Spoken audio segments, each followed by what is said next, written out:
Russian, Chinese copy, drone for basic battlefield role in Ukraine war criticized for lack of ingenuity.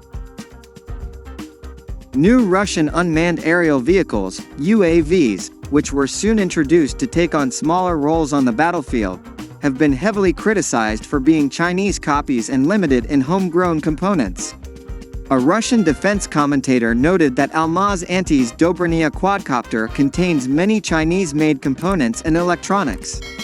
However, the company and other Russian commentators countered by pointing out that Russia's self-sufficiency in electronics for major aviation components would inevitably increase with experience in the tech industry, and that this was only the first model.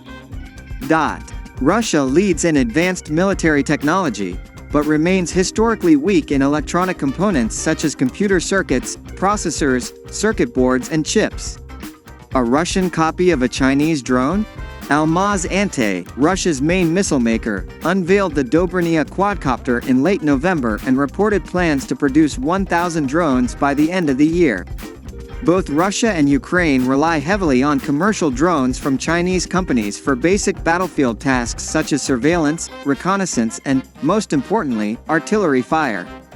The Eurasian Times was reporting that even his 300,000 newly mobilized Russian recruits are being taught his drone piloting and anti-drone combat as an integral part of the curriculum.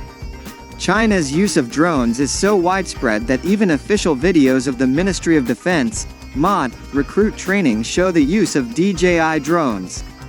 But last week, Russian social media forums discussing defense and military issues erupted when an observer commented that Dobrynaya was a Chinese-made Nazgul Evoke F5 quadcopter with a Russian-made frame. One commentary understands Russia's fledgling attempt to introduce microelectronics manufacturing domestically from scratch and how domesticization will be a gradual and somewhat time-consuming process. But what is absolutely not necessary is to copy the Chinese Nazgul drone and call it Dobrynaya, the comment read. It is probably impossible to make it completely Russian, but if necessary, Almaz Antey can set up mass production of batteries, motors, propellers, communication units, remote controls and video cameras. The first drones have been handed over to customers who have received feedback and are finalizing them. This is a normal engineering construction activity, said one commenter.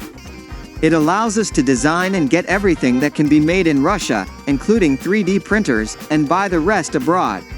It has to be, added the commenter.